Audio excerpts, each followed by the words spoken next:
खबर जनपद गाजीपुर से, जहां जखनिया तहसील अंतर्गत मूल निवासी एनपी सिंह द्वारा उन्नतशील किस्म की मछली पालन उद्योग को बढ़ावा देने के लिए लगभग 7 एकड़ जमीन के अंदर एक मछली पालन का प्रोजेक्ट निर्मित किया गया है, जो इस क्षेत्र के तमाम मछली पालकों को उन्नतशील किस्म की मछली तथा उसके दाना तथा उसके समुचित प्रबंधन के लिए उचित सलाह की भी व्यवस्था की गई है।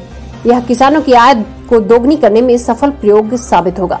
इनके द्वारा विभिन्न किस्म की मछलियों को अलग अलग पार्ट में पालन की व्यवस्था की गई है। इनके द्वारा एक गोष्ठी एकत्रित कर जनपद के तमाम मछली पालकों को आमंत्रित कर मत्स्य पालन संबंधी तमाम जानकारियां दी गई।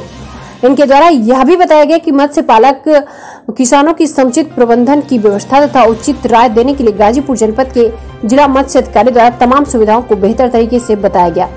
कुछ किसानों की समस्याओं को सुनकर त्वरित निस्तारण की भी व्यवस्था मत्स्य अधिकारी द्वारा की गई।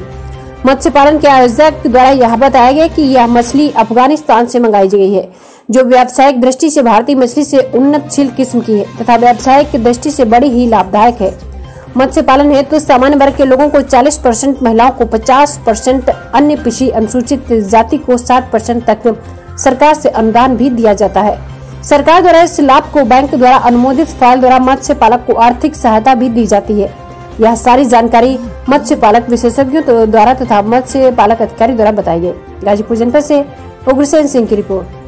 बट ज्यादातर इनलैंड कल्चर जो कि फ्रेश वाटर मछली पालन, मीठा पानी का जो कल्चर होता है वो भारत में बहुतायत है ज्यादातर, क्योंकि अगर देखा जाए तो कोस्टल रीजन में केवल 10 से 12 स्टेट ऐसे हैं जो कोस्टल लाइन में आते हैं, जो कि झींगा पालन और मछली पालन में बहुत ज्यादा काम करते हैं। और अगर पिछले 4-5 साल में देखा जाए तो जो नॉर्थ इंडिया का बेल्ट है, जैसे आपका यूपी हुआ, बिहार और पश्चिम बंगाल तो शुरू से ही था, बट यूपी, बिहार और हरियाणा ये सभी बेल्ट अब मछली पालन में बहुत ज्यादा सक्रिय हो गए। पहले हम ये देखते थे कि बहुत सारी मछलियां जो कि साउथ इंडिया से, जैसे आंध्रा हुआ या फिर तमिलनाडु हुआ, वहां से मछलियां ट्रांसपोर्ट की जाती थी नॉर्थ इंडिया साइड में, जैसे यूपी, बिहार, असम, हरियाणा, इन सब क्षेत्र में। तो वहां से मछली जो आती थी तो उसको वो मतलब फ्रोजन मछली होती थी, उसमें बहुत ज्यादा न्यूट्रिएंट वगैरह वो ऑलरेडी उसमें ज्यादा नहीं उस लायक रह जाते थे।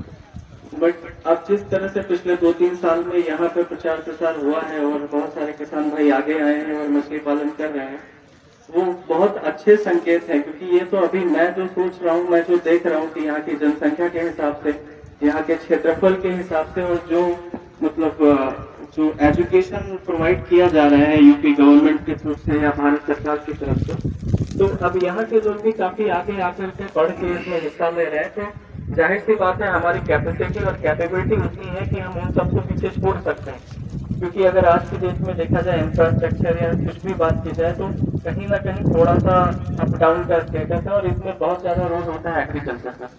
और एग्रीकल्चर आप देख रहे हैं पिछले कुछ सालों में जो उसकी मतलब बेनिफिट्स देखा जाए तो आप अगर इसमें बहुत सारे लोग होंगे जो कि मछली पालन भी करते हैं और एग्रीकल्चर भी करते हैं, तो मेहनत और इनपुट दोनों अगर मिलाया जाए तो मछली पालन में आपको ज्यादा बेनिफिट होता होगा कंपेयर टू एग्रीकल्चर।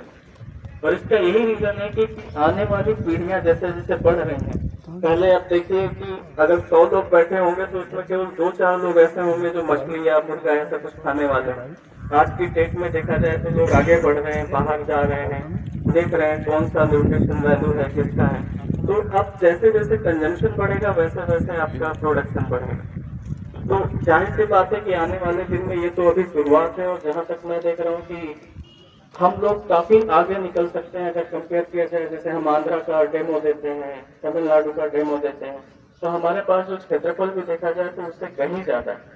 थोड़ा सा वीक पॉइंट जो आता है वो हमारा आता है जलवायु के ऊपर। आंध्रा में हमेशा गर्मी होती है, गर्मी ज्यादा होती है, ठंडी बहुत माइन्यूट होती है।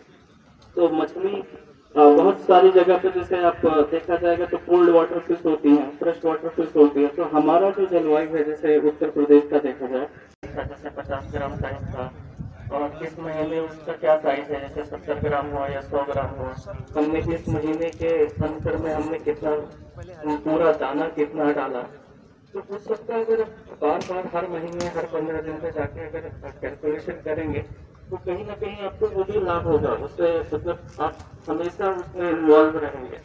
कहीं पे आपको ऐसा हो रहा है कि हमने दाना से 2 टन डाल दिया, बच्चा बड़ा केवल 1 ही ग्राम, तो दाना कहाँ जा रहा है। हो सकता है दाने का चुनाव गलत हो या बच्चा खा नहीं रहा है, कुछ प्रॉब्लम हुआ तो जैसे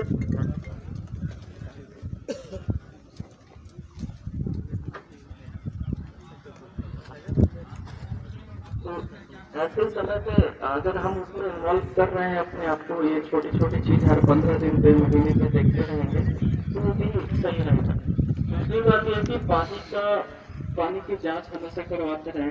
तालाब में सुबह शाम जब बाहर जैसे आपको टाइम मिले तो सोने में जाके देखिए, हर जगह पे जाके देखिए कि पानी का रंग कैसा हो रहा है, कौन सा पानी उपयुक्त है, कौन सा पानी उपयुक्त नहीं है।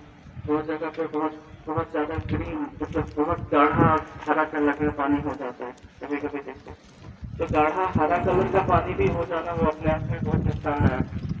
गाढ़ा हरा कलर का पानी हो जाने का मतलब उसमें फाइटोप्लैंक्टन जो होते हैं, मतलब जो पौधे वाले जिसको हम बोलते हैं फाइटोप्लैंक्टन होता है, जो प्लैंक्टन होता है, तो जो प्लांट कैटेगरी में आते हैं वो फाइटोप्लैंक्टन होते हैं, और जो छोटे छोटे एनिमल की कैटेगरी में जैसे बहुत यूजफुल बहुत कीड़े मकोड़े होते हैं जो बहुत अपने मछलियों को लाभदायक भी होते हैं, तो वो जो प्लैंक्टन में आते हैं। तो बहुत ज्यादा हरा हो गया है पानी, मतलब मेरा नाम GC यादव है, आपके जनपद गाजीपुर में मत्स्य विभाग का मैं मुखिया हूँ और गुप्ता अधिकारी अधिकारी मेरा पदनाम है।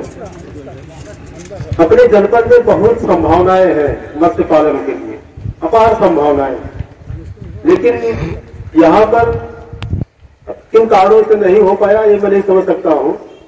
जैसे जनपद में मात्र एक हैचरी थी, हैचरी का मतलब जहाँ से मत्स्य का उत्पादन होता है। जब मैं यहाँ आया